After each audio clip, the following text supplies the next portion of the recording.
ప్రతిపక్షం అనేది ప్రజలు ఎందుకు ఎంటుకుంటారు అంటే, ఎప్పుడైతే ప్రభుత్వం చెప్పిన హామీని చేయకుండా తప్పుకుంటుందో దానిని చేపించడానికి, లేదు అది వాళ్ళు చేయకపోతే మేము చేస్తామని చెప్పి వీళ్ళు ముందొచ్చి నిలబడడానికి ప్రతిపక్షాన్ని పెడతారు.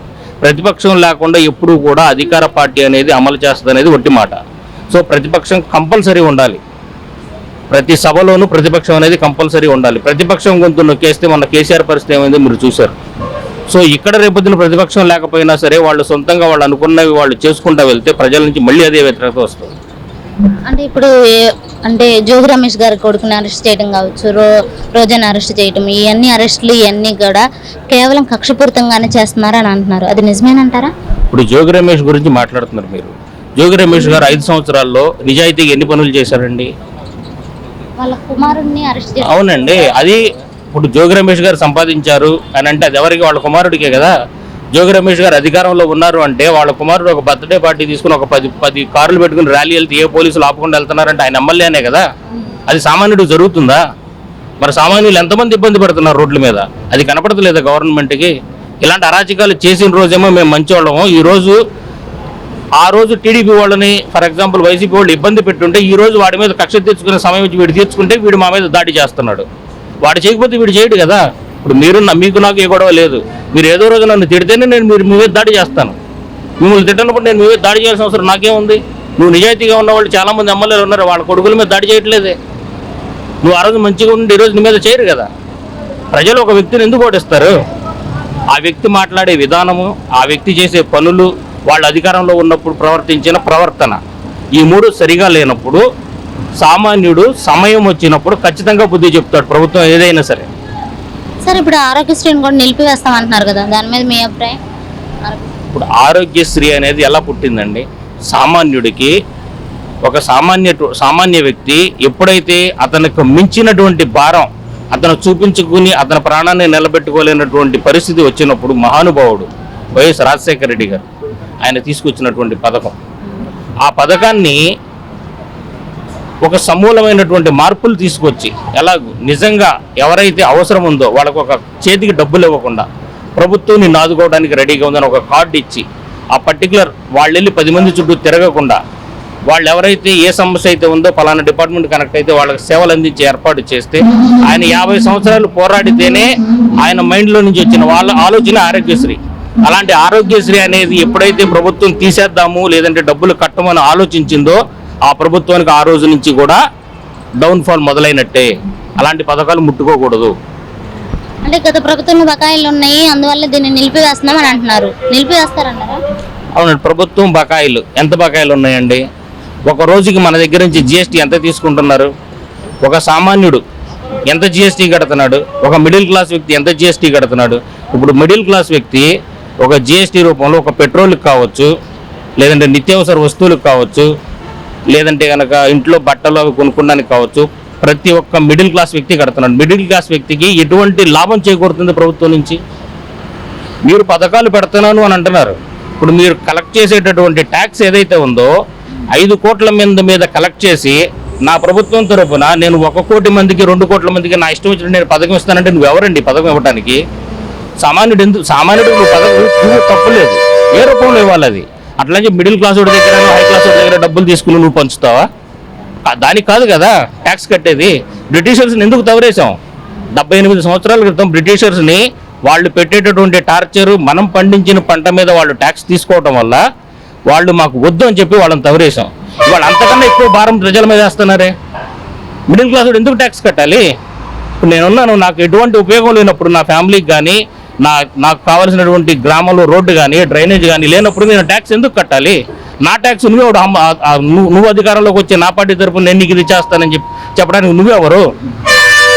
నేను కొత్త పార్టీ పెట్టినా ఇచ్చేస్తే సరిపోద్ది జనాల దగ్గర డబ్బు తీసుకుని? కాదు కదా. మనం 5 కోట్ల మంది దగ్గర జనాల దగ్గర డబ్బులు తీసుకున్నప్పుడు ఎవరికి ఎలాంటిది ఇవ్వాలి? ఒక విపత్తు వచ్చినప్పుడు ఏం చేయాలి? మిడిల్ క్లాస్ వాడికి రోజు తిరగడానికి రోడ్డు కానీ ఇంకోటి కానీ మనం ఎందుకు చేయట్లేదు? రేపు మిడిల్ క్లాస్ వాడి దగ్గర మనం ఎందుకు ట్యాక్స్ తీసుకోవాలి? అలాంటప్పుడు మా దగ్గర ట్యాక్స్ తీసుకుని నువ్వు పంచడానికి నువ్వెవరు? నువ్వు హామీ ఇవ్వడానికి నువ్వెవరు? నువ్వు ఎక్కడ చర్చ పెట్టావు దాని గురించి? ఒక అసెంబ్లీలో చర్చ పెట్టావా? లేదా జనాల మీటింగ్లో చర్చ పెట్టావా?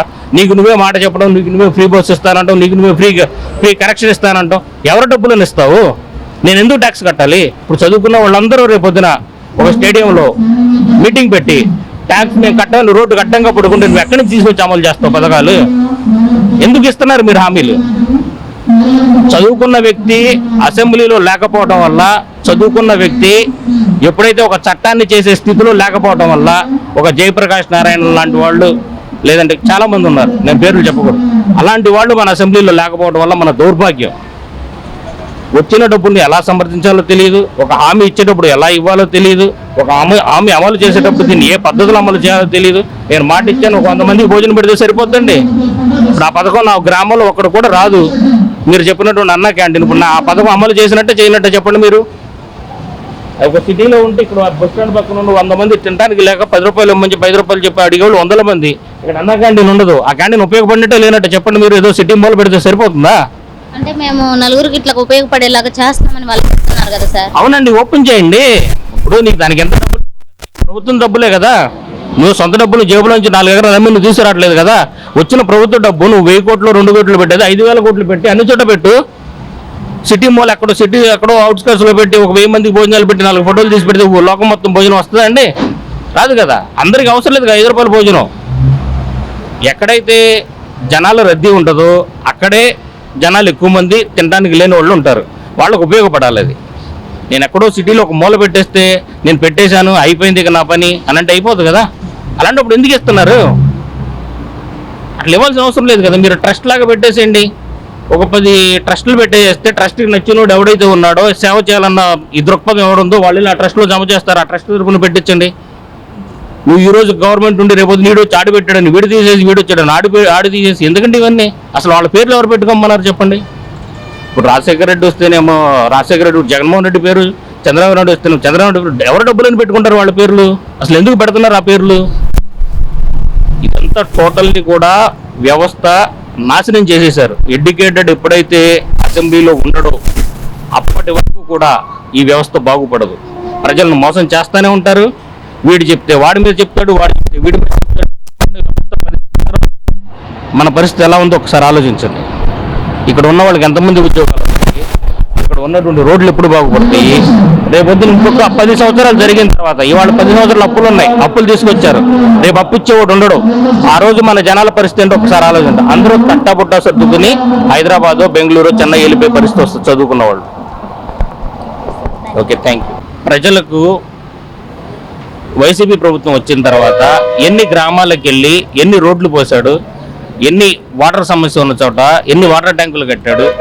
అలాగే ఎక్కడైనా సరే ఒక అరాచకం జరుగుతున్నా, లేదంటే పొలాలు మునిగిపోయి రైతులు ఇబ్బంది పడుతుంటే వెళ్ళి ఒక తూడు తీయటం, వాటర్ను బయటికి పంపించడం, అలాంటి కార్యక్రమాలు ఎన్ని చేశాడో ఒక 5 సంవత్సరాల్లో బయటికి తీయండి.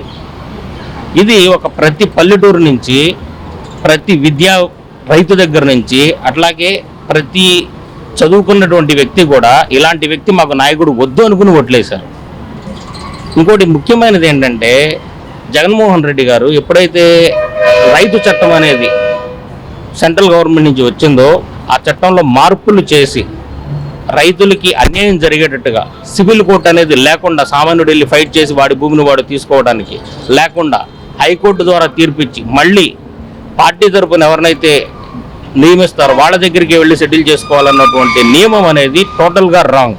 దానివల్ల ప్రతి ఒక్క రైతు కూడా వైఎస్ జగన్మోహన్ రెడ్డి మాకు వద్దు అని ఓట్లేశారు కాబట్టి చంద్రబాబు నాయుడు గెలిచాడు. అంటే ఇప్పుడు టీడీపీ వ్యక్తులు ఏదైతే వ్యాఖ్యలు చేస్తున్నారో ఈ విధంగా తప్పించుకోవడానికి ఈ విధంగా చేస్తున్నారు అని అంటున్నారు, అది నిజమేనంటారా? వైసీపీ వాళ్ళు ఆ విధంగా తప్పించుకోవాలని చూస్తున్నారంటారా? అన్యాయం చేసి టీడీపీ వాళ్ళు చేసింది వైసీపీ వాళ్ళు తప్పించుకోవడానికి, వైసీపీ వాళ్ళు చేసింది టీడీపీ వాళ్ళు తప్పించుకోవడానికే కాదండి.